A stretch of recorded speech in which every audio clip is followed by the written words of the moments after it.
Bonjour à toutes et à tous. Merci de nous rejoindre. Bonjour Clémentine. Bonjour Katarzyna. Alors, je regarde, hop, on a encore quelques personnes qui se connectent. Mais en fait, on va très rapidement commencer parce qu'on a un programme très riche aujourd'hui avec notre sujet du jour sur la valeur d'usage et l'insertion professionnelle. Donc, ce que je te propose, Clémentine, voilà, c'est d'attaquer, de te présenter, de nous dire qui tu es, ton parcours et de nous présenter aussi Datalumni. Et puis après, on va enchaîner avec le vif du sujet et quand on pourra, l'illustration par exemple. Oui, bien sûr. Alors, bonjour à toutes et à tous. Moi, je m'appelle Clémentine Paulet. Je suis directrice de la relation école à Datalumni. Donc, Datalumni, peut-être que vous en avez déjà entendu parler. C'est une start-up annécienne qui accompagne les établissements de l'enseignement supérieur à créer et animer leur réseau d'anciens. Donc, pourquoi faire Pourquoi on peine et on essaye de garder le lien avec les alumni, donc alumni qui veut dire anciens étudiants pour qu'on soit clair sur le vocabulaire dès le début.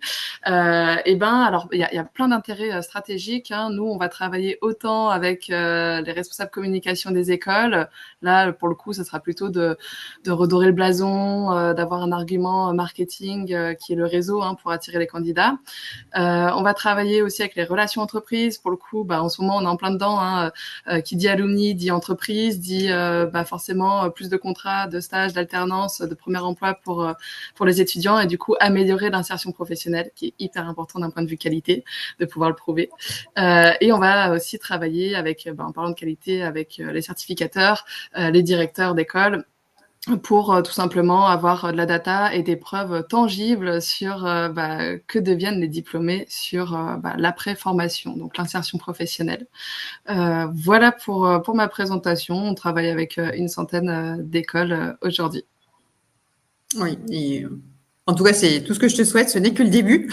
Mais voilà, là, on est sur un sujet, effectivement, valeur d'usage, insertion professionnelle, ce suivi des alumni. Alors moi, je dis alumni, mais alumni, bon, voilà, c'est du latin. Enfin, il faudrait dire alumni.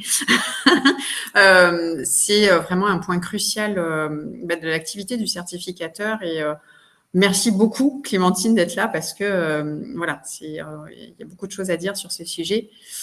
Ô combien important pour non seulement dans le cadre de la demande d'enregistrement, mais aussi et surtout pour son renouvellement. Voilà, donc gros programme aujourd'hui. Donc quand on va parler de valeur d'usage et d'insertion pro, eh bien on va commencer par planter un petit peu le décor pour dire concrètement de quoi est-ce qu'on parle. Puis, on va poursuivre avec la question de savoir pourquoi il faut réaliser ce suivi des titulaires et regarder de près les bénéfices de la certification. Et c'est là où je te laisserai pleinement la parole, Clémentine, pour nous expliquer comment assurer le suivi de manière efficace et la recette finalement clé du succès que vous avez mis au point et qui est ô combien précieuse pour y parvenir. Voilà, donc comme en mon habitude, je fais toujours un petit rappel sur les différences entre RS et RNCP. Et c'est assez déterminant aussi justement pour le suivi de l'impact de la certification par la suite. Donc ce qu'on appelle RNCP, donc Répertoire national des certifications professionnelles, c'est un répertoire qui concerne les métiers ou des groupes de métiers homogènes. Donc on va y trouver ce qu'on appelle communément des diplômes, des titres de ministère, d'organismes publics ou privés, les deux. Et on peut avoir aussi des CQP. Donc là, en fait, qui dit RNCP dit métier. En gros, c'est ce qu'il faut retenir. Donc, le RNCP va enregistrer des titres des métiers. Le RS, quant à lui, donc RSCH, répertoire spécifique des certifications et des habilitations, bon, on l'appelle communément par son petit raccourci, par son petit surnom, le RS tout court. Il va rassembler, lui, 3 types de certifications. Donc, tout ce qui est habilitation et tout ce qui va relever de normes de marché, les compétences complémentaires à un métier et les compétences transversales. C'est-à-dire que là, on va prendre, pour ce qui est des compétences complémentaires, un métier et on va avoir une certification. On va avoir des compétences qui vont être complémentaires à un métier. Et ça peut être aussi des compétences complémentaires à plusieurs métiers, auquel cas on parlera de compétences transversales. C'est le cas notamment sur, par exemple, les langues étrangères que l'on peut utiliser, déployer dans tout type de métier. Donc voilà, là c'est juste pour le petit rappel Et pour situer, alors n'hésitez pas, je ne vous l'ai pas dit, mais dans le chat, si vous avez des questions, s'il y a des choses qui vous interpellent ou peut-être sur lesquelles on va trop vite ou peut-être qu'ils sont trop techniques, surtout n'hésitez pas à nous poser les questions. On va essayer de les traiter au fur et à mesure. Donc voilà, n'hésitez pas à intervenir via le chat. Donc voilà, venons-en maintenant à la question. Concrètement, de quoi est-ce qu'on parle quand on parle de valeur d'usage et d'insertion professionnelle? Eh bien, c'est tout ce qui va prouver que le dispositif d'évaluation des compétences de votre référentiel a été mis en œuvre, donc, de manière concrète, qu'il vit, et surtout le suivi de l'impact des compétences acquises. Alors, comment est-ce qu'on peut traduire ces notions? Si on parle de valeur d'usage, je vais essayer de distinguer un petit peu valeur d'usage et insertion pro. Valeur d'usage, là, on va parler des éléments de preuve de l'utilisation des compétences qui ont été acquises par le titulaire. Donc, il a suivi, avant d'être titulaire, il a potentiellement été apprenant, même si ce n'est pas systématique, mais on va dire que c'est très souvent le cas, il a été apprenant. Il a acquis des compétences.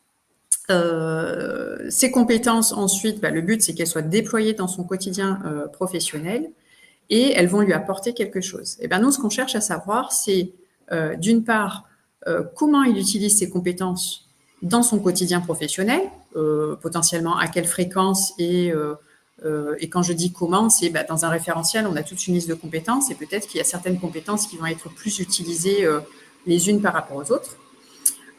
Et ensuite, quel bénéfice elle lui apporte. Et quand je dis quel bénéfice, donc ORS, ça peut être des bénéfices... je vais sortir des exemples comme ça, mais c'est vraiment pour l'illustration. Est-ce que grâce à ces compétences, j'ai gagné plus de clients? Est-ce que grâce à ces compétences, ma communication a été plus pertinente et donc ça s'est mesuré, par exemple, par un chiffre d'affaires plus important?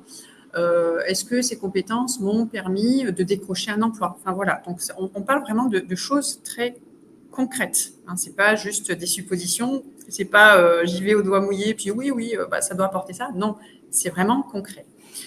Voilà, donc c'est vrai que c'est quand on parle de, en tout cas moi quand je parle de valeur d'usage, j'ai plutôt tendance à rapprocher ça du RS, mais en fait c'est tout à fait aussi utile pour du RNCP. Maintenant, la question aussi à se poser. Oui, vas-y, pardon, Clémentine. Effectivement, non, mais c'est sûr que nous, on travaille aussi et surtout sur du RNCP. Et en ce moment, nos clients, vu que c'est la saison des job dating notamment, accueillent beaucoup d'entreprises partenaires au sein des locaux. C'est le moment aussi pour renouer le lien avec ces entreprises. Et parmi ces entreprises, il y a aussi des diplômés.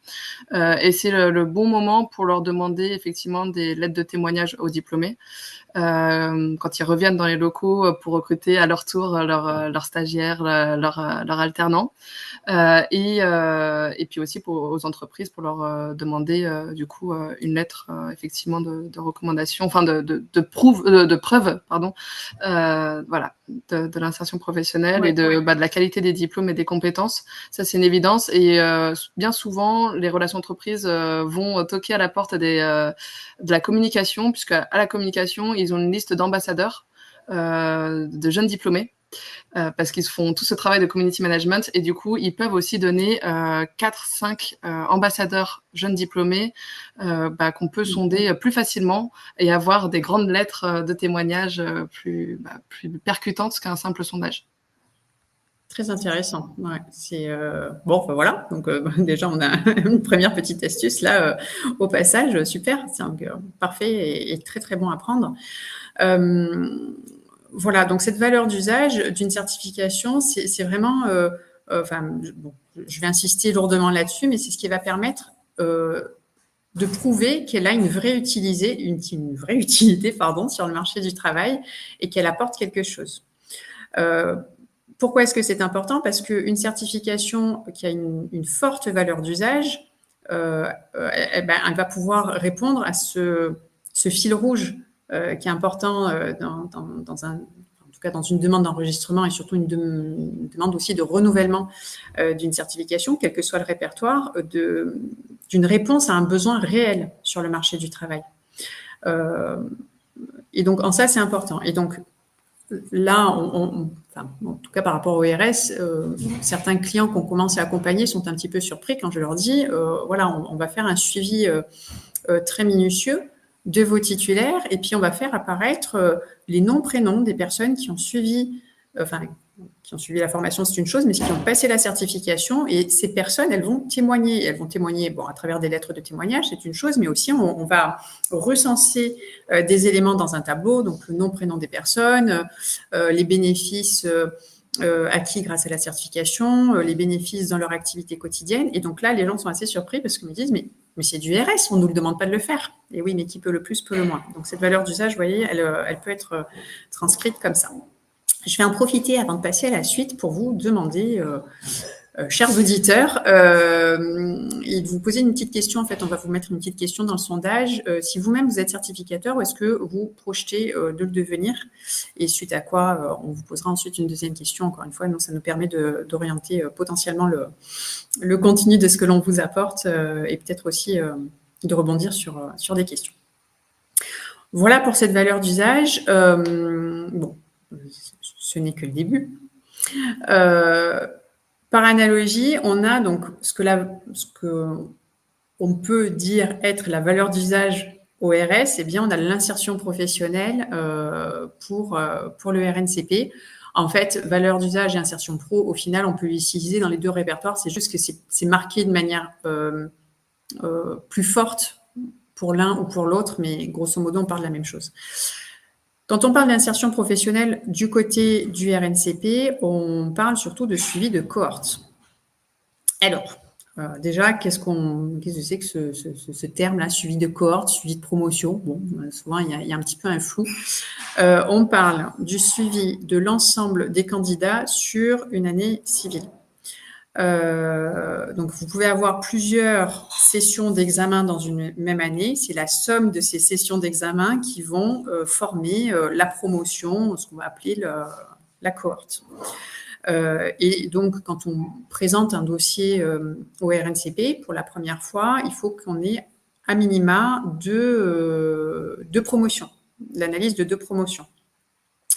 Encore une fois, pour montrer qu'il y a une valeur d'usage, qu'il y a quelque chose de concret, qu'il y a des personnes qui ont passé les examens et surtout, voilà, on va révéler ce que ces personnes sont devenues à partir de ce suivi.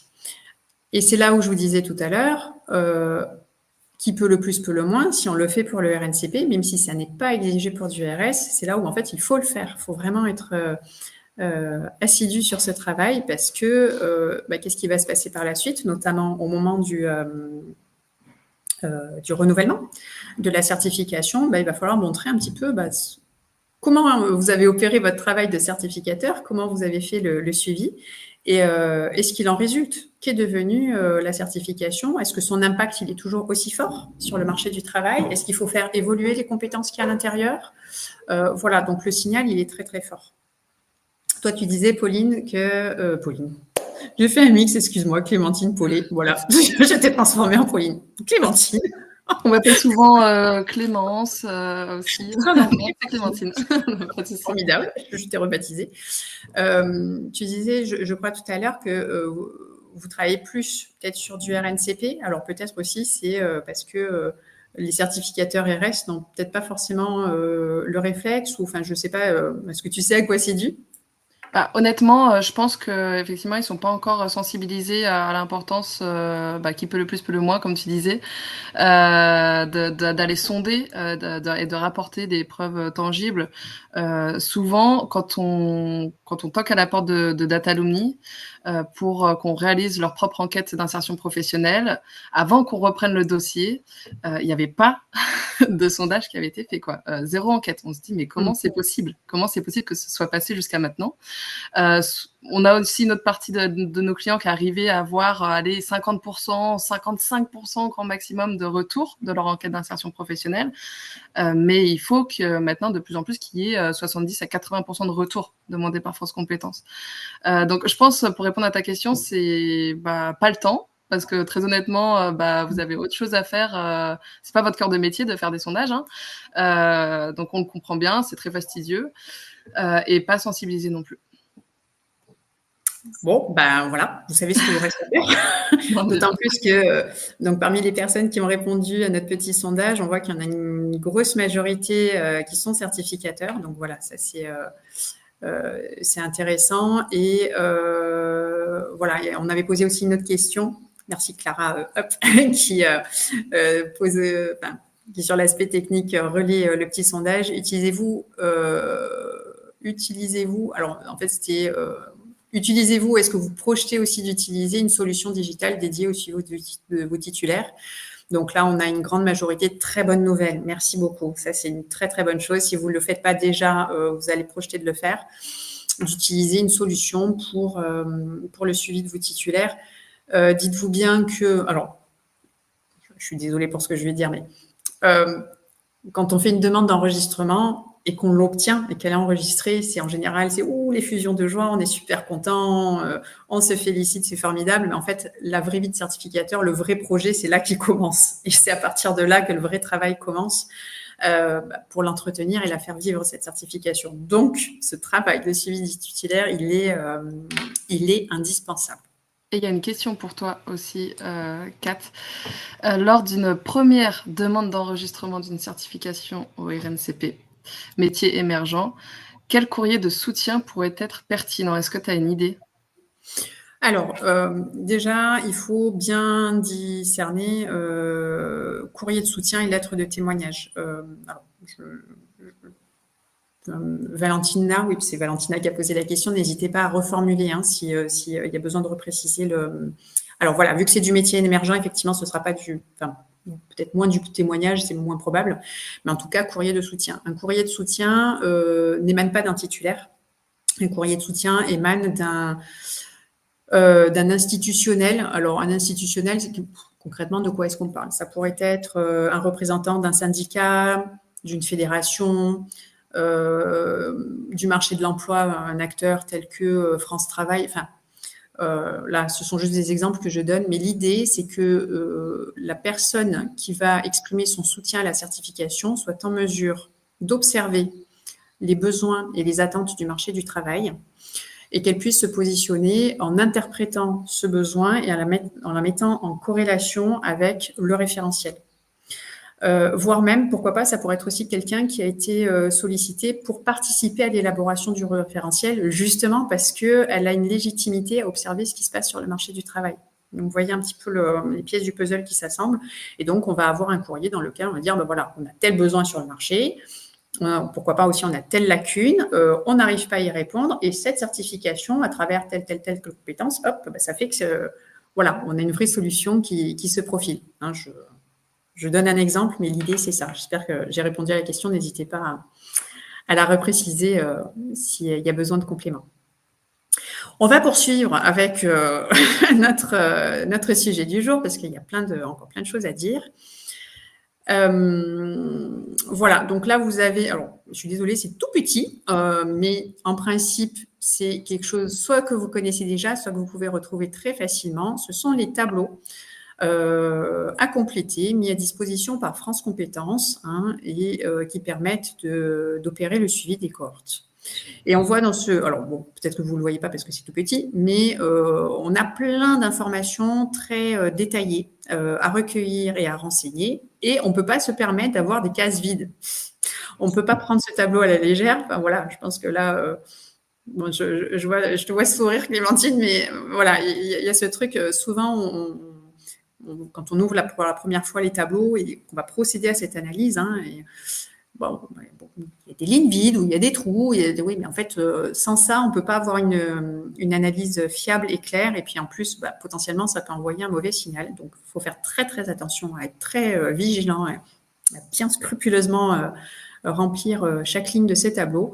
Et donc, vous voyez, il va falloir renseigner la date de décision d'attribution de la certification, l'année d'obtention, le cas d'échéant, s'il y a des options, bon, pour du RNCT, si on a des blocs optionnels, le nom, prénom du titulaire, ce que cette personne est devenue après, où est-ce qu'elle exerce, et aussi la rémunération perçue. C'est la combinaison. Bon, je n'ai pas cité toutes les cases du tableau parce que bon, enfin, voilà, c'est pas l'idée parce qu'on va y passer 2 heures sinon, mais C'est la combinaison de toutes ces informations qui vont permettre d'avoir une analyse fiable de la pertinence de la certification et son utilité sur le marché du travail. Alors, quand on a 3 titulaires à l'année, passe encore, c'est relativement simple. Mais bon, quand on a 3 titulaires à l'année, on peut se poser la question de la pertinence du renouvellement de la certification. Et quand on commence à avoir un certain nombre de titulaires, ça c'est génial parce que ça veut dire que la certif elle a du sens, qu'il y a de la demande. Mais après, il faut les suivre. Voilà. Et donc là, c'est une autre paire de manches, surtout quand on s'y prend un peu à la dernière minute. Donc voilà, c'est un travail de fond à mener. Effectivement, pour revenir sur ce tableau qui est notre outil de travail au quotidien à Datalumni. Du coup, il y a, comme on peut voir, il y a plusieurs couleurs. Si on peut revenir sur la slide juste avant. Voilà. Donc en fin de compte, la première partie du tableau, information générale, normalement, vous êtes censé les avoir dès l'inscription du candidat. Donc pas besoin d'embêter vos diplômés. En fin de compte, je le dis parce que c'est hyper important. On a de tous les cas Datalumni. Quand on va aller sonder les diplômés, à 6 mois après l'obtention du titre, du diplôme, des écoles reposent des questions qu'elles sont censées avoir. Donc la partie blanche, c'est les informations nom, prénom, date de naissance, c'est important aussi, même si c'est pas forcément écrit. En gris, clair, c'est tout ce qu'ils ont fait avant de venir chez vous. Donc ça, si vous pouvez leur demander, en fin de compte, quand ils arrivent chez vous, quand ils sont apprenants, pour éviter de les embêter une fois qu'ils sont diplômés avec que faisiez-vous avant, donc il faut qu'ils remontent dans leur tête avant, que faites-vous maintenant, que faisiez-vous 6 mois après l'obtention et que faites-vous 12 mois après, puis des fois 24 mois après. Donc en fait, on se retrouve avec des questionnaires à 40 questions qui sont irréalisables. Du coup, si vous pouvez préparer ces enquêtes avec la partie blanche sur le tableau et grise, tout ça, vous êtes censé normalement l'avoir avant qu'ils arrivent chez vous. En tout cas, c'est bien de mener l'enquête avant. Et on a d'autres tips pour préparer ces enquêtes. Donc là, en fin de compte, vous allez monter un Excel avec ces colonnes, donc facilement trouvable, cet Excel téléchargeable sur France Compétences. Et en fait, quand vous avez plus de 1000 personnes ou 2000, même ne serait-ce 400 à sonder, il y a une grosse perte de temps après sur le clean et l'harmonisation des données. C'est-à-dire, en fin de compte, s'il y a quelqu'un qui a écrit son salaire en toutes lettres ou avec une virgule et en fait, vous n'arrivez pas à faire de stats, ça peut paraître bête, mais la première chose à faire avant de mener son enquête, c'est de mettre des validations des données sur Excel, c'est-à-dire se mettre d'accord sur quelle tranche salariale vous voulez mettre en place. Comme ça, tout le monde répond dans les mêmes cases, en fin de compte, et c'est plus facile à analyser. En parlant de salaire aussi, souvent, les certificateurs se font avoir et dans le mauvais sens du terme. Parce que en fonction de qui vous allez former, du public, ils ne connaissent pas forcément leur brut annuel. Alors, pour des titulaires d'un master, ok, souvent ils négocient leur salaire en brut annuel, mais en fin de compte, il y en a aussi beaucoup, ça dépend vraiment encore une fois de votre public, qui connaissent que leur net mensuel. Et là, du coup, il peut y avoir une grosse confusion et des données faussées et pas en votre faveur. Donc, ce qu'on aime bien faire en fonction du public, c'est dans votre questionnaire, dans votre sondage, mettre une équivalence entre parenthèses. Ça représente temps net mensuel pour être sûr de coller à la réalité des emplois pourvus à 6 mois, 12 mois, 24 mois. Donc ça, c'est hyper important le salaire parce que sinon, ça peut tout vous fausser entre le brut et le net. Donc voilà, je le précise bien. Voilà une excellente astuce. Non, mais c'est vrai parce qu'en plus, c'est dommage de se couper de la réalité juste sur une erreur d'interprétation brut-net. Voilà. Et aussi, deuxième astuce, c'est que quand on leur demande leur situation à 6 mois, on va leur demander est-ce que vous êtes en poursuite d'études, donc en formation? Est-ce que vous êtes à la recherche d'un emploi? Est-ce que vous êtes inactif ou est-ce que vous êtes en emploi? Donc, on aimerait qu'il y ait beaucoup d'emplois, souvent. Et du coup, en emploi, il faut préciser, entre parenthèses, que congé mat et PAT, c'est en emploi, parce qu'en fin de compte, il y a beaucoup de publics de jeunes femmes qui vont avoir un enfant, souvent. Ça dépend quel est votre diplôme, mais c'est dans ces âges-là, souvent. Donc, il faut préciser que cette catégorie, c'est en emploi. Sinon, pareil, vous allez vous couper de l'insertion professionnelle. Freelance, intermittent du spectacle, en fait, ça va dépendre encore une fois de votre cible, mais on rentre plein de monde en emploi. Arrêt maladie, aussi, c'est en emploi. Et sauf que quand on sonde, les sondés, ils sont pas au courant qu'ils peuvent se ranger dans cette catégorie. Ils vont se mettre en inactif sur congé mat. Et c'est dommage aussi. Donc, ça vaut le coup de préciser beaucoup de choses entre parenthèses dans ce sondage pour améliorer aussi vos statistiques, enfin, sans dire de les améliorer, tout simplement qu'elles collent à la réalité, en fin de compte. Voilà. Et surtout de ne pas passer à côté d'infos qui vont dans votre sens. Parce que, alors, ça me fait rebondir sur ce que disait Mélanie, voire 100% pour les toutes petites promos. C'est vrai que quand on est sur un métier de niche, par exemple, on va avoir des promos, mais des petites promos. Mais si dans les promos, déjà, soit il y a des personnes qu'on n'arrive pas à contacter ou que lorsqu'elles répondent, comme tu disais, Clémentine, qui sortent de l'insertion simplement parce qu'elles ont donné une réponse qui n'est pas le reflet d'une réalité qui joue en votre faveur, c'est super dommage et ça va plomber les stats. Donc ça, faut vraiment être vigilant là-dessus. Et Marie, j'espère qu'on a répondu à votre question. Donc pour l'histoire des fourchettes de rémunération, oui, on peut donner. Alors oui, on peut donner des fourchettes, mais alors je relativise un petit peu ce que je dis, pas des grosses fourchettes. Voilà, il faut que ce soit des fourchettes très très parlantes pour qu'on puisse bien classer les personnes et que tout le monde ne soit pas finalement dans la même fourchette.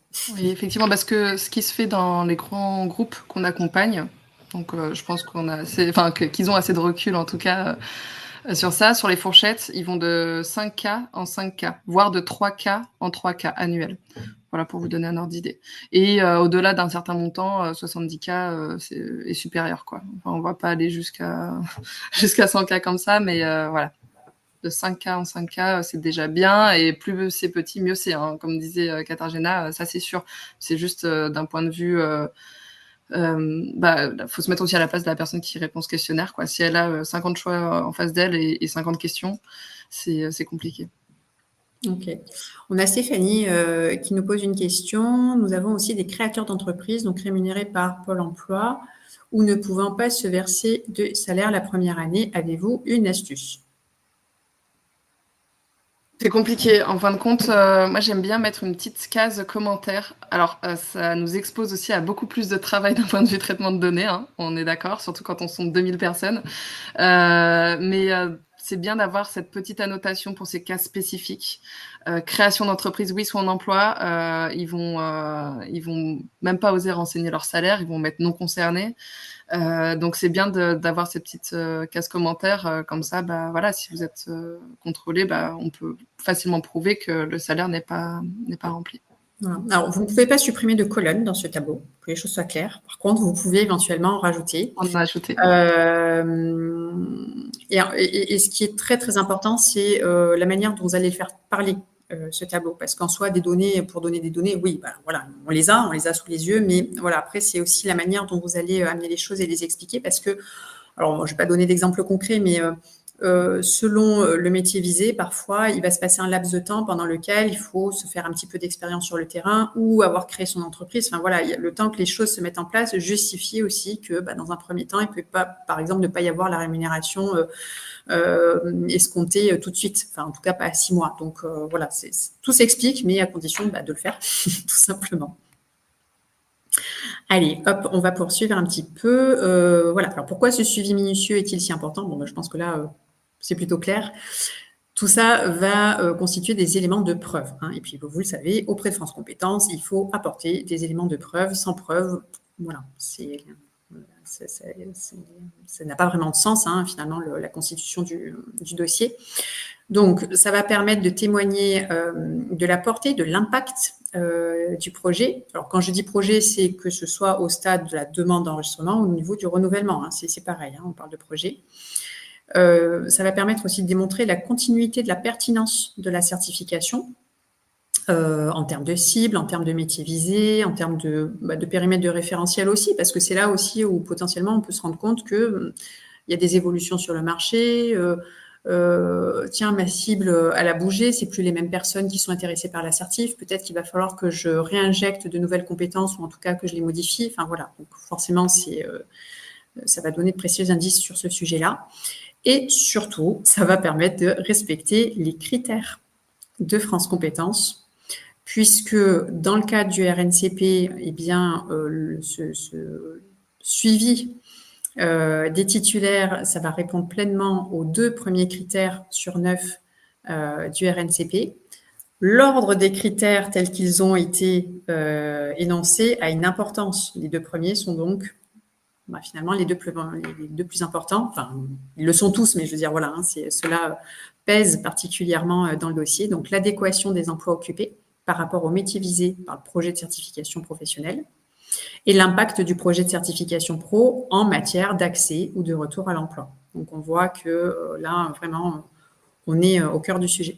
Et d'ailleurs, quand on est sur un projet initial vraiment de création d'une certification, c'est certainement finalement le tout premier travail que l'on fait, nos consultants, c'est de demander aux clients, complétez, si ce n'est pas déjà fait, ce tableau de suivi de l'insertion pro sur vos 2 premières promos. Et puis, voilà, on va mettre le nez dedans pour voir qu'est-ce qui se passe, comment dire, que sont devenues ces personnes, où est-ce qu'elles travaillent, la rémunération, est-ce qu'elle est bien dans la cible qu'on avait énoncée au départ, est-ce qu'il y a des fiches de poste, est-ce que toutes les données se croisent, enfin, vraiment, c'est le premier, enfin, tout part de là. Donc, hyper important. Et côté RS, eh bien, ça va surtout répondre au premier critère, à savoir l'adéquation des connaissances et compétences visées par rapport aux besoins du marché du travail. Là, encore une fois, alors, même si, comme je vous disais, on n'est pas obligé de compléter un tableau type RNCP pour un projet RS, n'empêche que on va un petit peu s'en approcher quand même parce que c'est ça qui va nous permettre de faire remonter ces informations en termes d'adéquation entre compétences visées et besoins du marché du travail.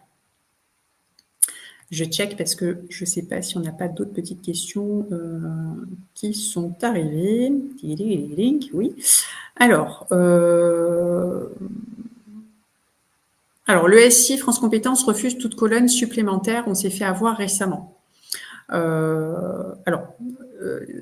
Il y a ce que vous transmettez au système informatique de France Compétences, et puis après, il y a aussi ce que vous pouvez mettre dans le dossier avec vos interprétations. Et donc, c'est à ce moment-là que vous pouvez intégrer vos colonnes avec vos commentaires. Mais oui, effectivement, voilà. Alors, puis je rebondis aussi sur un truc. Rajouter des colonnes, c'est une chose, mais vous pouvez aussi faire...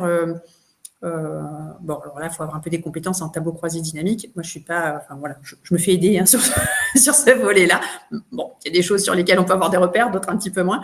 Mais aussi pour sortir des stats et des graphes et des camemberts, si vous voulez, pour faire parler les données de manière automatique. Mais oui, je suis tout à fait d'accord. Là, ce tableau agrémenté, on va le transmettre finalement comme une pièce complémentaire au dossier. Alors, pour notre part, il nous arrive d'ajouter des colonnes via l'enquête, d'analyser les données, commentaires, voilà, de ces colonnes supplémentaires, puis de les retirer pour France Compétences. Ok, voilà, très bien. Et je suis d'accord avec toi, Clémentine. Voilà, bon, du coup, c'est parfait. En fait, vous avez déjà répondu à la question toutes les deux, vous avez traité. Ok, je continue. Hop. Alors, passons à la question suivante. Pourquoi réaliser le suivi des titulaires et des bénéfices de la certification? Bon, là encore, on a quand même déjà pas mal répondu à cette question. Mais voilà, si on va un petit peu plus dans le détail, le suivi de l'insertion pro permet de mesurer l'impact des certifications sur le taux d'emploi et la progression professionnelle des titulaires. Alors, progression professionnelle des titulaires, ça, c'est ce qui est révélé notamment par les enquêtes dans le sens où elles reviennent à plusieurs reprises. Vous avez vu, on fait une enquête à 6 mois, et puis on fait une enquête... Alors, le tableau, si je ne dis pas de bêtises, est ainsi formalisé 6 mois, 24 mois. Mais en fait, on peut faire 6, on peut faire 12, on peut faire 24, et puis après, on peut continuer. Bon, après, peut-être au-delà de 5 ans, c'est plus trop de sens que de continuer, surtout que les gens peuvent changer d'emploi, se reconvertir. Enfin, voilà, la vie professionnelle est aussi faite de rebondissements. Mais n'empêche que ce suivi, c'est pas juste une seule fois. Il faut le faire à plusieurs reprises. Et donc, c'est là où on va avoir une progression professionnelle, soit, par exemple, ne serait-ce qu'en termes de rémunération, soit aussi en termes d'évolution de carrière professionnelle. Et donc là, c'est là où ça devient hyper intéressant d'analyser les données. Le taux d'emploi, tout simplement, l'insertion pure et dure. Si j'ai une certification qui vise un métier de responsable de salle dans l'hôtellerie, restauration, et que je me rends compte que la plupart de mes titulaires, en fin de compte, sont concierge, enfin plus sur un aspect gestion de clientèle, accueil, on va se poser la question, quel est le signal envoyé? Enfin, est-ce que la certification elle était bien en adéquation? Est-ce que peut-être les compétences étaient bien en adéquation? Il y a peut-être un truc qui colle pas quelque part. Et pire encore, s'il n'y a pas d'insertion du tout, ou en tout cas très faible, là, encore une fois, on peut se poser tout simplement la question de l'intérêt de la certification. Donc, vous voyez, ce suivi, il est vraiment indispensable. Voilà, donc on va se baser sur des indicateurs clés du suivi de l'insertion pour inclure donc le taux d'emploi, 6 mois, 12 mois, et puis à 24, et ainsi de suite. Donc suivant l'obtention de la certification, niveau de salaire, type de poste occupé, etc.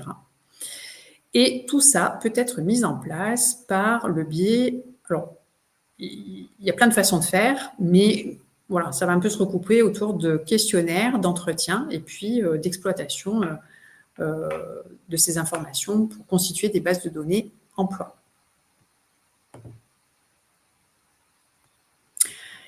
Et lorsque l'on constitue son dossier de demande d'enregistrement ou de demande de renouvellement, il va falloir démontrer ce suivi de l'insertion pro. Alors pour du RNCP, pas le choix. C'est-à-dire que en dehors du cas des métiers émergents, qui est un cas de figure un petit peu à part, pour tous les autres métiers, il va falloir démontrer qu'on a déjà à minima 2 promos, 2 titulaires. Donc ça veut dire que pardon, je suis un petit peu lourde, mais lorsque on fait cette demande d'enregistrement, on ne peut pas faire de demande d'enregistrement sans avoir 2 promos, 2 titulaires, donc 2 personnes à qui on a fait passer la certification, grandeur nature, voilà, avec un jury d'examen, des PV de jury, etc., etc. Ok. Et alors là, on se dit, plan B, RS, non, pas plan B, RS, parce que là encore, il va falloir démontrer à travers la valeur d'usage qu'on a bien évalué les compétences d'un ensemble de candidats. Donc là encore, il va falloir démontrer ce suivi, même si, on le dit, on le répète, c'est peut-être pas aussi poussé, en tout cas pas pour le moment, que pour du RNCP. Et donc là, on a un formidable outil, et c'est pour ça que tu es là, Clémentine, qui est Data Alumni. Donc là, je vais te laisser nous expliquer concrètement comment ça marche, comment c'est configuré cette machine, et comment ça va nous permettre d'avoir un super suivi. Ça marche, merci. J'étais en train de répondre à une question. Oui, il y aura un replay. C'est bien ça, hein? Oui, non. Je dis oui, mais c'est pas du tout moi qui héberge le webinaire. Oui. Vous avez accès au replay, vous avez accès aussi au support. Alors, le support, il suffit de nous faire un petit mail si vous avez besoin qu'on vous l'envoie. Mais sinon, n'hésitez pas à accéder au replay, c'est sur la chaîne Webikeo. Vous pouvez aussi diffuser, voilà. Bon, voilà. Oui, effectivement, donc à Data Alumni, donc on accompagne les certificateurs et les écoles à garder le lien avec leurs anciens pour avoir toutes ces données derrière. Donc on a plusieurs activités juste pour recontextualiser ce qu'on fait. Notre activité clé, c'est la vente d'une plateforme alumni qui regroupe tous les anciens étudiants et les étudiants. Et on a une activité annexe là qu'on va voir sur cette slide qui est tout simplement du call center, on enquête, on est des enquêteurs pour le compte des écoles. Donc ça c'est vraiment autre chose que la plateforme. Je vais vous expliquer la plateforme juste après. Donc, en fin de compte, des certificateurs nous appellent souvent en last minute, au feu, je viens de me faire retoquer. Il faut absolument que vous sondiez 1200 personnes pour demain. Donc, voilà ce qu'on fait. Voilà, c'est une deuxième activité à Data Alumni. Donc, je vais vous donner tous les tips pour faire vous-même ces sondages. Et si vous n'avez pas le temps, on est là, bien évidemment. Mais le but, c'est aussi que vous puissiez aussi faire ça vous-même, hein, si vous voulez, si vous n'avez pas forcément le budget pour déléguer, et si vous avez le temps de le faire, c'est mieux. Donc, comment nous on procède? On a une méthode en entonnoir qui permet d'avoir 80% de réponses aux enquêtes d'insertion. Donc le fameux tableau qu'on a vu tout à l'heure. Donc la première phase, c'est l'emailing. Donc nous, on sonde une base déjà en commençant par 3 emails. Donc dans 3 emails, c'est quand on débute l'enquête. Mais il faut bien penser, et je vais revenir sur ça tout à l'heure, que c'est toujours bien d'envoyer un email avant de commencer une enquête pour sensibiliser le public. parce que personne n'a vraiment envie de prendre 5 minutes pour remplir une enquête dans sa journée. Donc, sauf quand on leur explique que s'ils répondent à cette enquête, ça permet de valoriser leur diplôme sur le marché du travail. Parce qu'indirectement, c'est ça. Donc, on va les sensibiliser, on va leur dire, voilà, dans 2 semaines, vous allez recevoir une enquête, c'est hyper important pour votre diplôme, etc. À quoi ça sert, etc. Donc, les rassurer. Et une fois qu'on les a rassurés, on commence cette méthode en entonnoir avec 3 emailing, donc espacés d'une petite semaine à chaque fois. Et hyper important, c'est de choisir des jours et des créneaux horaires différents. Parce que si vous voulez démontrer que votre enquête elle est bien menée et que vous voulez toucher tous les publics, et ben il y a autant les actifs, mais aussi ceux qui sont en poursuite d'études que les inactifs, etc. Donc c'est bien une fois entre midi et 2, une fois le soir et une fois le week-end. Voilà. Surtout, on a eu le cas de titres en restauration. Bah, le soir, on évite, le midi aussi, du coup, enfin bon, voilà, ça va de soi après, hein. Mais voilà, avoir des créneaux bien différents. Donc, une fois qu'on a passé cette étape d'envoyer 3 emails avec le lien du questionnaire, dans ces emails, on a environ 25% de retour. Souvent, parfois, ça va être plus. En fait, plus la communauté est petite, plus le réseau est petit, plus on a un taux de réponse élevé. Mais au bas mot, 25%, c'est déjà bien, mais ça peut aller jusqu'à 35%, 40% par l'emailing. Déjà, ça, c'est fait et ça vous prend littéralement 1 heure, l'envoi de ces 3 emails. Donc, c'est déjà pas mal. Ensuite, pour les grosses bases de données, je ne sais pas s'il y en a qui sont concernés aujourd'hui, on programme un bot sur LinkedIn, c'est-à-dire qu'on a un profil sur lequel est branché quelque chose d'automatisé, un bot, et ce profil va envoyer le questionnaire par message privé aux personnes qui n'ont pas répondu à la phase 1. Parce qu'on n'a pas la bonne adresse mail, parce que les écoles gardent les adresses mail étudiantes et qui va à nouveau sur son adresse mail étudiante lorsqu'il est parti. Donc LinkedIn, ça sert à ça, c'est de repêcher tous ceux qui ne répondent pas par email pour plein de raisons. Donc là, on va réussir à gratter 10% supplémentaires de réponses par LinkedIn. Donc, tout simplement en envoyant un message privé et le lien du questionnaire. Et ensuite, une fois qu'on a bien écrémé notre base de données, on arrive sur les appels téléphoniques. Ça, c'est ce qui prend le plus de temps. C'est pour ça qu'on met les 2 premières étapes avant, pour qu'il nous en reste pas beaucoup des appels.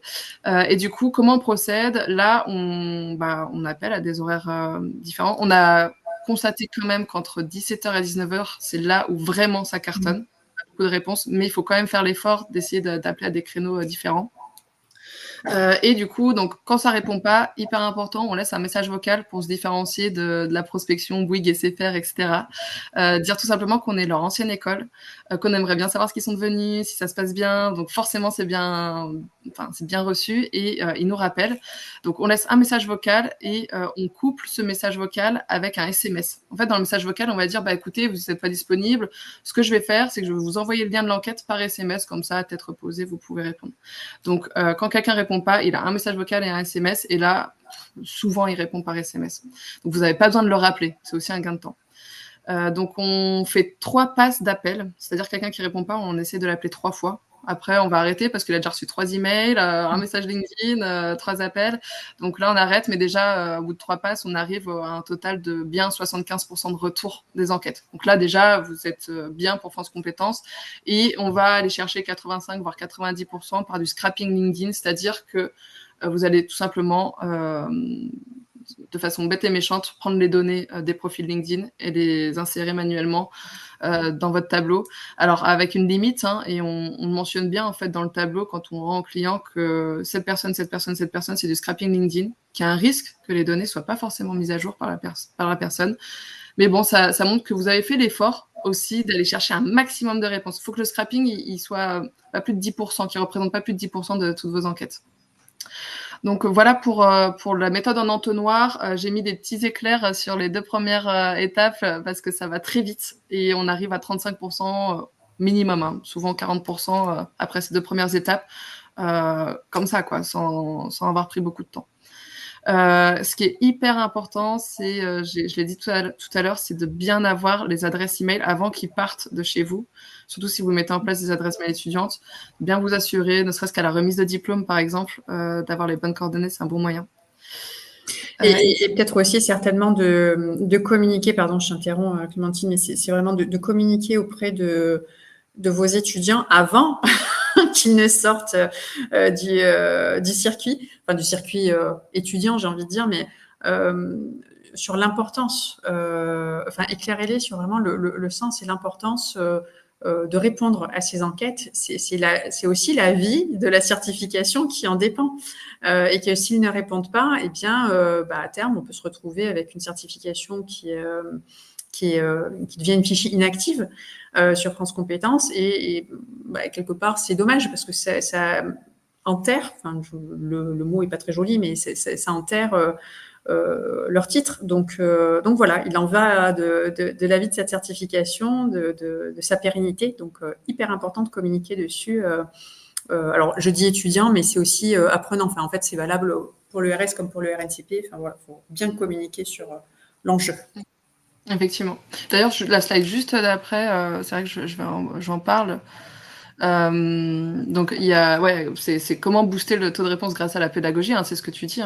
Cas très concret d'un client qui s'appelle la Fédé, en fin de compte, certificateur de beaucoup de titres, qui il y a 3 ans en arrière ne sensibilisait pas forcément ses diplômés avant qu'on commence notre travail d'enquêteur. Du coup, on tournait autour, voilà, sans dévoiler les stats, on avait peu de retours, pas assez, en tout cas pour atteindre les 80%, ce qui est déjà très très très bien, 80%. Et l'année d'après, on a mis en place juste ne serait-ce qu'un seul email envoyé à toute la base qui explique. Voilà, qu'est-ce que France Compétences, parce que c'est du charabia hein, pour eux. Qu'est-ce qu'un titre certifié, reconnu par l'État. En fait, on explique tout simplement. On n'en fait pas non plus 3 tonnes. On explique simplement les choses, qu'on a besoin de 80% de retour. Sinon, le titre n'est probablement plus reconnu par l'État. Voilà, on schématise un petit peu, on explique. Et en envoyant juste cet email, on a eu 18% de retour supplémentaires en utilisant le même process, les 3 emails, LinkedIn, téléphone. On a juste rajouté un email au-dessus. Et là, plus 18% de retour. C'est immense, sur des grosses bases de données. Donc, non, c'est vrai que ça vaut le coup de faire la pédagogie dès lors qu'ils sont étudiants. Si vous pouvez, quand ils sont étudiants, leur montrer des camemberts, des graphes sur qu'est-ce qu'ils deviendront normalement après leur certification, leur diplôme en poche. Donc, leur montrer que vous faites déjà aujourd'hui ce boulot de sondage et que, en fait, à leur tour, quand ils seront diplômés, vous allez les sonder. Donc, déjà, dès lors qu'ils sont étudiants, ils ont ça en tête. Et ensuite, lorsqu'il y a la remise des diplômes, souvent, en plus, c'est 6 mois après l'obtention du diplôme. Parfait, ce que nous demande France Compétences, 6 mois après l'obtention du diplôme, qu'est-ce qu'ils sont devenus. Donc, un autre type, c'est, il y a des écoles qui vont de façon assez barbare, c'est, t'as ton diplôme si tu réponds si tu réponds à mon enquête. Oui. Bon. Mais là, je schématise, mais en fin de compte, l'idée là, c'est que si vous les avez sous le coude pour une remise de diplôme, voilà, balancez un QR code avec l'enquête parce qu'ils sont là, c'est toujours ça de prix en fin de compte. Donc, et puis leur demander aussi s'ils ont changé d'adresse email, mettre à jour votre base de données, etc. Ça, c'est important. Donc voilà les tips sur comment avoir plus de réponses. Et du coup, pardon, j'allais dire finalement la communication est une clé. Enfin, c'est une clé importante parce que c'est, voilà, ça fait passer le message et ça prépare un petit peu le terrain. On a semé la graine sur l'importance de communiquer sur ce qui se passe après. On a une petite question, enfin une petite remarque de Stéphanie. Nous avons peu de certifiés ayant un compte LinkedIn, malheureusement, parce que c'est vrai que selon le métier ou en tout cas l'objet de la certification, on n'est pas sur des métiers avec des profils pro LinkedInables. Je ne sais pas si ça se dit. Donc, comment on fait dans ces cas-là? On va peut-être du coup accentuer finalement sur le mail, le SMS et les coups de fil. Bien évidemment. En fait, LinkedIn... faut déjà savoir gérer comment mettre en place un bot, donc pas tout le monde sait le faire. Et quand bien même on met en place ce bot LinkedIn qui envoie automatiquement les messages, on a 10% de réponse, c'est pas énorme. C'est pas énorme. Donc en fin de compte, cette étape, je vous rassure, elle n'est pas indispensable. Vraiment pas indispensable pour atteindre 70%, 80% de retour. Et le scrap, en plus, il n'est pas complet. On n'a pas le salaire, typiquement, puis c'est pas très fiable. Donc c'est pas indispensable de se fier à LinkedIn. En fin de compte, dans ces moments-là, vous pouvez alors envoyer, il y a des outils qui envoient des campagnes d'SMS en masse. Donc, au lieu d'envoyer des messages en masse sur LinkedIn, vous pouvez envoyer une campagne SMS en masse. Au lieu de le faire manuellement après le message vocal, etc. Si vous voulez gagner un peu de temps, vous pouvez commencer par une campagne SMS en masse avant d'appeler. Donc, c'est pour remplacer la phase LinkedIn, même si l'SMS brut de pomme marche pas non plus hyper bien, mais c'est sûr qu'on a un taux d'ouverture des SMS qui est proche de 95%. J'ai vu cette stat en fait la semaine dernière. Et en fait, l'emailing, on est à 15, 20, 30% d'ouverture. Donc effectivement, quand on envoie 3 emails, voilà, c'est toujours bien, mais c'est vrai que le SMS, c'est aussi pertinent dans ces moments-là. Bon, parfait. Ok. Hop. Et donc, on a vu la méthode, on va dire, traditionnelle d'enquêteur. Là, je vais vous présenter notre deuxième activité qui est la plateforme Alumni. Là, on va parler, en fin de compte, d'automatisation de la récolte des données sur l'insertion professionnelle de vos diplômés. Donc, en fait, qu'est-ce qu'une plateforme Alumni? Donc, Alumni, pour rappel, c'est-à-dire ancien étudiant, ça prend jamais de S, c'est déjà au pluriel.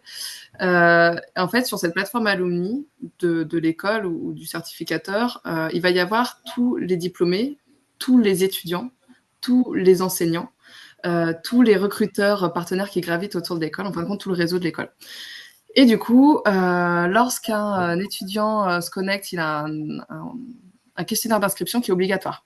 Donc, pour s'inscrire, il doit répondre à des questions. C'est la contrepartie. Donc, s'il va à un réseau professionnel, il va répondre à des questions et c'est ces questions qui vont nous permettre d'avoir pas mal de stats directement. Un inscrit égale une enquête complétée. Donc, l'étudiant, lui, lorsqu'il est encore à l'école, on va lui poser des questions sur l'avant-formation. Au moins, ça s'est fait, ce qu'on a vu dans le tableau, la partie grise. Que faisiez-vous avant? Est-ce que vous exerciez? Depuis combien de temps? Quel était votre salaire? Etc. On va lui poser pas mal de questions. Donc, l'étudiant qui s'inscrit, déjà, on a toutes les données. Quand il passe à l'UNI, hop, on lui envoie un autre questionnaire à 6 mois, lorsqu'il aura 12 mois ou 24 mois d'ancienneté. Et du coup, en fin de compte, on a pas mal de données qui sont automatisées sur ce type de plateforme. Et sans parler de questionnaire, en fin de compte, on peut aspirer toutes les données d'un profil. Parce qu'en fin de compte, une plateforme Alumni, c'est quoi? C'est un LinkedIn privé. J'aime pas trop le dire, mais c'est ça. Hein, c'est un LinkedIn privé aux écoles. C'est une preuve tangible pour les certificateurs que vous vous souciez de l'insertion professionnelle des étudiants. Parce que vous leur offrez un réseau professionnel, parce que sur ce réseau professionnel, il y a un job board, les anciens peuvent recruter ou être recrutés, donc déposer des offres d'emploi ou les consulter. Il y a aussi tous vos recruteurs partenaires, donc vous savez quel recruteur vient souvent sur la plateforme déposer des offres d'emploi. Et on parlait tout à l'heure de preuves du côté des entreprises. Et ben, typiquement, vous pouvez ensuite identifier ces fameux ambassadeurs, les entreprises qui reviennent tout le temps, mais aussi les alumni qui s'investissent beaucoup sur la plateforme. Mais en fin de compte, il y a tout un tas de données derrière une plateforme alumni. Du coup, cette plateforme, en général, elle est commandée par la direction communication des écoles parce que c'est une très belle vitrine pour une école, pour attirer les candidats. Regardez, on a un réseau, vous le voyez bien, hein, les grandes écoles de commerce et d'ingénieurs l'ont compris depuis bien longtemps. Donc souvent, on a la responsable com, directrice com devant nous.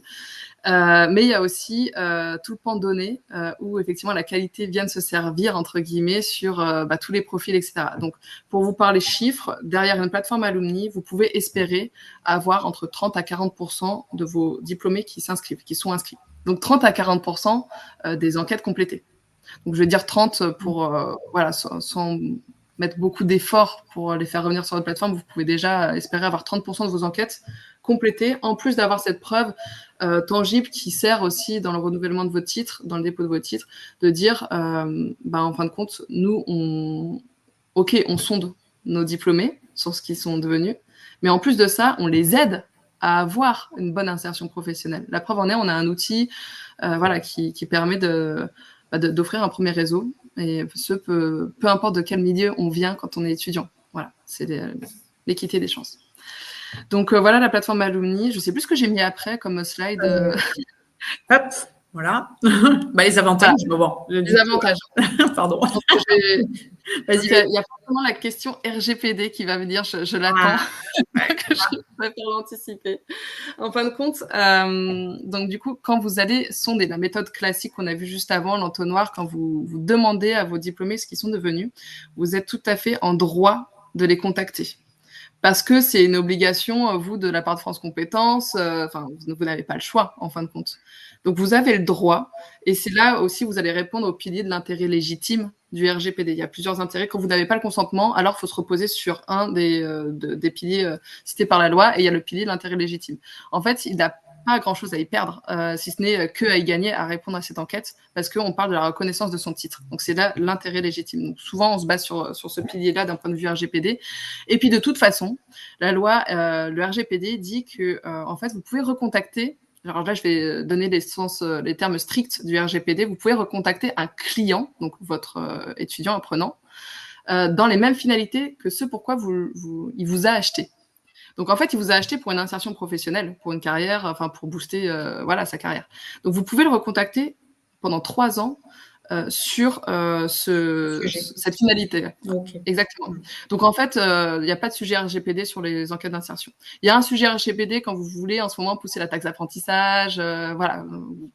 Là, il y a un autre sujet. Mais du coup, mettre en place une plateforme alumni, c'est aussi un alumni inscrit, c'est des CGU, politique de confidentialité, c'est des règles du jeu acceptées, et du coup, c'est un alumni que vous pouvez recontacter, et là, pour la taxe d'apprentissage, pour plein d'autres choses. Donc, ça vous permet d'être en règle d'un point de vue RGPD si vous voulez les contacter pour plein d'autres sujets. Un autre avantage, c'est avoir jusqu'à 30% de récolte de données de façon complètement automatisée. On l'a dit, offrir un réseau professionnel à vos étudiants, donc la fameuse preuve aussi qui est utilisée pour Calliope notamment. Donc souvent on nous contacte, est-ce qu'on peut mettre une plateforme alumni dans un mois on a Calliope.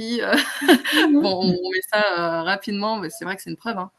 Et puis c'est un outil aussi qui est fortement utilisé par la communication et les relations entreprises. Donc c'est un projet qui est souvent transversal. Le projet alumni, c'est un projet transversal qui sert pas qu'à vous, mais aussi à d'autres pôles dans les écoles. Totalement, c'est vraiment 360. Ouais. Voilà. Je vois qu'il est 56. On est au top. On est au top, question timing. Bon, enfin, vous l'aurez bien compris en résumé, la valeur d'usage et le suivi de l'insertion pro, ce sont des éléments essentiels pour l'enregistrement et le renouvellement des certifications ORS et RNCP, mais pas que, parce que finalement, on parle des certifications enregistrées au répertoire, mais au-delà de ces dimensions, c'est tout établissement d'enseignement supérieur, il y a un vrai impact, un vrai suivi à offrir et donc à démontrer. Et en tous les cas, pour le sujet, j'ai envie de dire de l'insertion pro de manière générale, ça va permettre d'offrir un vrai suivi et de démontrer aussi la qualité et la pertinence des formations en France au regard justement de leur insertion professionnelle. Donc voilà, point hyper. Une question pour toi. Hop, j'arrive. Alors, volontairement, je vous mets sur la dernière page là mon adresse mail, mon numéro de téléphone et d'ailleurs, je n'hésiterai pas à te rerouter, Clémentine, les questions auxquelles potentiellement tu seras plus à même de répondre que moi, donc n'hésitez pas à les poser aussi. Alors Elisabeth, alors justement, Institut de formation continue pour adultes à Viganos, nous souhaitons préparer les apprenants à l'examen du CAP esthétique. Nous sommes déjà certifiés Calliope. Nous souhaiterions avoir la procédure pour l'ouverture d'une formation préparée. Ah oui, d'accord, ok. Quelles sont les démarches à effectuer? Alors là, on s'éloigne un petit peu de notre sujet pour le coup, mais alors là déjà, ce qu'il faudra faire dans un premier temps, c'est bien s'assurer que c'est une certification entre guillemets ouverte. Et qu'il n'y a pas de procédure particulière d'habilitation. Donc ça, si vous le souhaitez, pour le coup, on pourra le vérifier ensemble. Et ensuite, il faudra bien s'assurer que votre parcours de formation répond bien aux exigences du CAP, puisque, alors ça, c'est point important. Ok, c'est pas tout à fait dans le sujet du jour, mais pour autant, qu'il faut absolument garder à l'esprit. Quand on propose une formation, un parcours dit certifiant, eh bien, il faut absolument qu'à l'issue de la formation qui prépare une certification, eh bien, il y ait l'inscription à la certification et le passage des examens. Voilà, donc ça, c'est... et donc, on ne peut pas prendre... je dis pas du tout que c'est votre intention, parce que pas du tout, mais j'en profite, en fait, je rebondis sur votre question, Elisabeth, pour aborder ce point de précision. On ne peut pas préparer un petit bout de CAP, éventuellement un bloc de compétences, mais voilà, c'est pas un petit bout, c'est vraiment soit tout un bloc de compétences, soit l'intégralité des blocs. Et donc, le candidat devra s'inscrire, faire toute la démarche d'inscription à l'examen et potentiellement de présentation aussi, parce que ne serait-ce que dans le cadre de Calliope, après, il va falloir faire le matching entre les stats, les résultantes, c'est-à-dire le nombre de personnes qu'on a formées, le nombre de personnes qui sont présentées à l'examen et le nombre de personnes qui l'ont réussi. Il faudra mettre en avant ces indicateurs. Voilà, donc à ces conditions, et après, il faut juste qu'on vérifie le point dont je parlais tout à l'heure, à savoir s'il y a ou pas, et si c'est le cas, quelle est la procédure d'habilitation pour pouvoir aller sur ce sujet. Mais voilà, si vous voulez, après en off, on peut évidemment se contacter pour creuser ensemble le sujet. Ah, super Clémentine, donc voilà, vous avez aussi une petite précision et avec le lien direct vers l'agenda de Clémentine pour prendre rendez-vous et avoir des explications peut-être plus approfondies, ou en tout cas peut-être même une démo carrément aussi de la plateforme.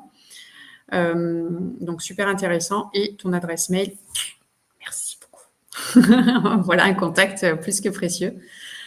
On est avec plaisir. du top dans les temps. Merci beaucoup pour votre présence, pour votre participation active et les questions qui nous permettent nous aussi d'affiner les sujets potentiels de futurs webinaires. D'ailleurs, n'hésitez pas aussi à nous faire part des sujets qui vous intéressent. Un grand merci Clémentine pour ta présence, tes explications précieuses et surtout toutes tes astuces, parce que voilà, c'est un beau partage que tu nous as fait là, un beau cadeau. Merci Claire pour l'invitation. Merci beaucoup, et je vois qu'il y a 2-3 remerciements aussi dans le chat. Merci pour vos retours, ça fait plaisir. C'est top. Bon, on reste disponible du coup. Très belle journée à tous. Bonne journée.